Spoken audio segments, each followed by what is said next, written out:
ये मौलाना है। क्या बोला तूने?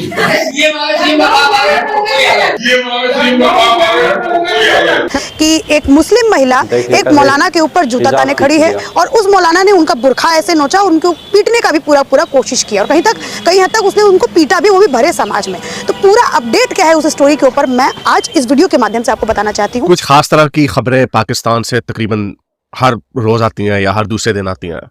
हिंदू लड़की अगवा हो गई, मुसलमान कर लिया, उसे शादी हो गई, वेरी गुड खबरें। लेकिन एक और खबर पाकिस्तान से जो सबसे ज्यादा फ्रीक्वेंटली आती है वो ये कि एक और बच्चा किसी कारी के हथे चढ़ गया और उसने अपनी हवस उसके ऊपर साफ कर दी।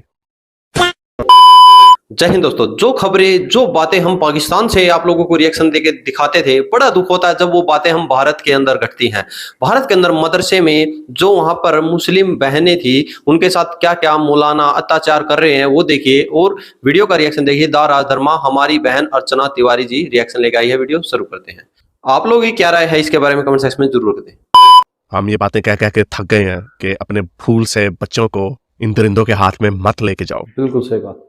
ये एक कारी है, इसका नाम कारी रिजवान बताया जा रहा है। रायगढ़ में लाहौर के पास एक जगह है, उस मदरसे में जहाँ क्योंकि बच्चे वहां पे सोते भी हैं, तो इस बच्चे के साथ कई जगहों पे इसको 8 साल का बच्चा बताया जा रहा है, कई जगहों पे 10-12 साल का बताया जा रहा है। तो ये बंदा उसके साथ जिनसी ज्यादतियां करता था और फिर इसने अपने जुर्म को छिपाने के लिए उसको अब कई जगहों पे कहा जा रहा है छत से नीचे फेंक दिया, कई जगहों पे कहा जा रहा है सीढ़ियों से नीचे वो खुद फिसल के गिर गया। मेरी तबीयत बहुत खराब है, हमको बहुत मारा है, रिजवान ने मरवाया, शायद उन्होंने हमसे बदला लेने के लिए। आज मैं बहुत बेहोश रहती हूँ, मेरी हालत सही नहीं है। अच्छा, मतलब उस दिन जब आप वहाँ पे गई थी उस रूम के अंदर अभी तक मेरी तबीयत सही नहीं है, बहुत ज्यादा। मेरे चप्पल मोहम्मद अहमद ने मारा, मौलाना रिजवान ने मरवाया था। उन्होंने कहा कि इसको मारो। मैं गई कि उनसे 2 बातें करूं, फौरन उन्होंने हमको मारने लग गए। इतना मारा कि मैं बेहोश हो गई। अब मेरा बहुत ज्यादा बुरा हाल है। ये कैमरा मीडिया वाले सब थे वहाँ पे, वो सभी लोग थे, सभी लोगों ने मतलब हमको देखा। मेरी हालत ऐसी नहीं थी कि मैं बयान दे सकती थी। सबके सामने आपको पीटा कि अलग कमरे में आपको पीटा था? नहीं, सबके सामने ही पीटा था। सबके सामने इनको चप्पलों से मारा है एक मौलाना ने।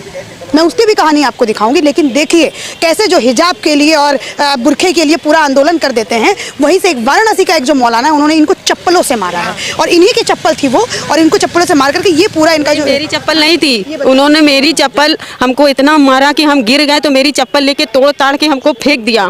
फिर मैं बेहोश पड़ी थी, हमको होश ही नहीं था, तब इन लोगों ने मुझे उठाया। मतलब बेहोश हो गई थी, इतना पीटा। फिर उसके बाद क्या हुआ? और फिर उसके बाद जैसे हम जब इसके साथ वारदात होने लगी, फिर उसके बाद हम भी मौलाना के ऊपर वही जूता उठाए, फिर हम भी मारने लगे। फिर जैसे ही वो आया और ये शगुफ्ता अफरोज वहाँ पे मेरे आगे थी, लेकिन शगुफ्ता को नहीं बल्कि हमारी आंखों पर से जो मेरा पर्दा था, मेरे निकाब को उसने इतनी बुरी तरह से नोचा कि मेरी आंख एकदम बिल्कुल नोचा गई।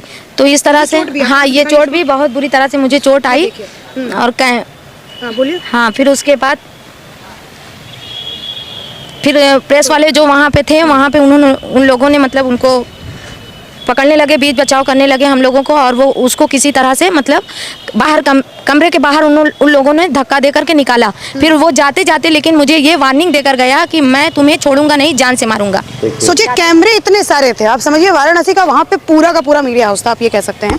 नेशनल से लेकर के जितने यूट्यूब पर काम करते हैं, डिजिटल पे काम करते हैं, सब उस रूम में मौजूद थे और सबके सामने उन्होंने मतलब उस मौलाना ने इनका ये हाल किया और इनको थप्पड़ों से इतना तेज मारा कि ये बेहोश हो गई थी। तो सोचिए अब इनकी जो हालत है वो क्या अगर होगी कैमरे के पीछे, जब इनके साथ कुछ भी नहीं होगा तब इन महिलाओं का क्या हाल होगा। हाँ, मुझे भी उन लोगों ने बहुत मारा, सर पे मारा, फिर हाथ देखिए ऐसा बैठा है कि अभी तक ये हाथ मेरा ऊपर नहीं जा रहा है, और पूरा पीछे ऐसा धक्का दे के हमको गिराया कि पूरा पीछे अभी तक दर्द कर रहा है। फातिमा बुआ जो इतनी बूढ़ी, उनको बहुत बुरी तरह उसने मारा। उनको भी मारा है और वहाँ पे मौलाना सब खड़े खड़े देख रहे थे। जी, सब लोग हो तो चुपचाप मतलब देख ही रहे थे, उनको तो मजा आ रहा था ये सब देखने में। और रिजवान के साथ उनके सपोर्ट उनके दोस्त हैं, उन्हें बहुत ज्यादा मारे हैं, एकदम अपना जोर शोर लगा के, और उसके बाद कह रहे हैं कि तुम लोग के बाद में बताएंगे, छोड़ेंगे नहीं, वार्निंग देके गया।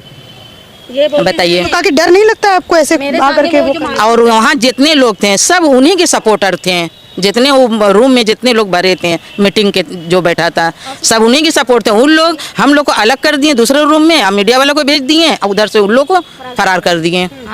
यही जो अच्छा, मतलब सब मुझे घुला मिला वो था।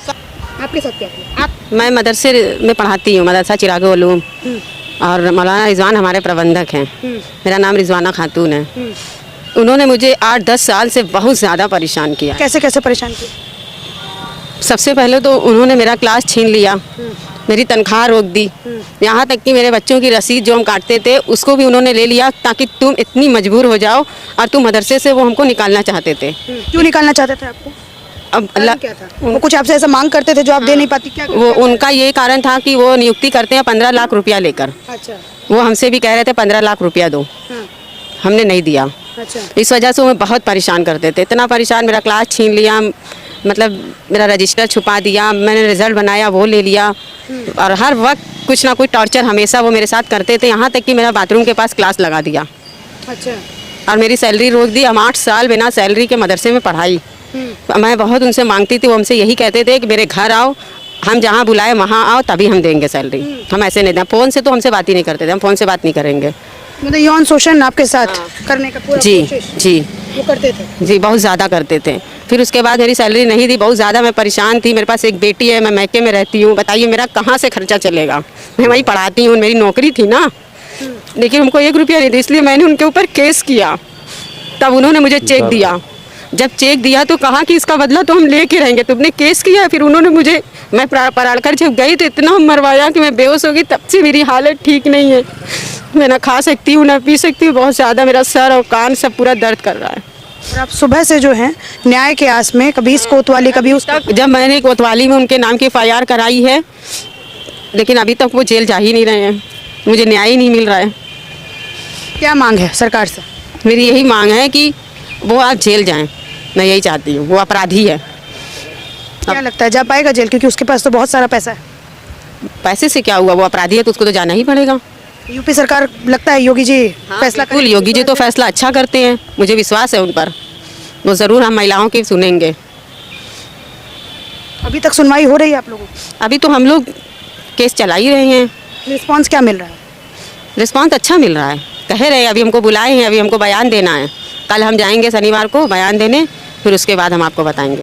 तो आप लोगों ने देखा भाई क्या दर्द होता है जब एक महिला, वो किसी भी धर्म से हो, जब वो बोलती है कि हमको न्याय मिलेगा, यानी कि एक आस है उसकी कानून की तरफ, कानून न्याय देगा। आज जो पाकिस्तान के अंदर हम बातें सुनते थे, आज बड़े दुख के साथ कहना पड़ रहा है कि भाई हमें वो भारत में सुननी पड़ रही है, और वो यूपी उत्तर प्रदेश में सुननी पड़ रही है, जहां पर महाराज जी CM योगी आदित्यनाथ जी के ऊपर इतनी उम्मीदें लगाए, वहां पर जो यानी कि गरीब है, जो भाई कुछ नहीं कर सकता, वो एक उम्मीद लेके बैठा है कि भाई योगी जी उनको न्याय दिलाएंगे। बट भाई ये भी बड़ा एक भारत के अंदर मुद्दा रहता है कि जब तक वो मीडिया पर हाईलाइट ना हो तब तक उसको न्याय नहीं मिलता, वो ऐसे ही भटकता रहता है। जो निचले तबके के हैं उनको इस बारे में सोचना चाहिए कि भाई ये दर्द है, ये घटना ही अगर आपके साथ घटी होती, आपके परिवार के साथ घटी होती, इसकी जगह आपकी बेटी होती, आपकी बहू होती, तो उसका आपको कितना दुख होता। तो यही दुख इनका समझिए, और मेरी हाथ जोड़ के आप लोगों से गुहार है कि भाई कितना भी पैसे वाला कोई भी हो, सरकार और कानून से ऊपर नहीं है, संविधान से ऊपर नहीं है, इनको न्याय मिले। आप लोग क्या रहे कमेंट सेक्शन में जरूर, जय हिंद, जय भारत, जय श्री राम।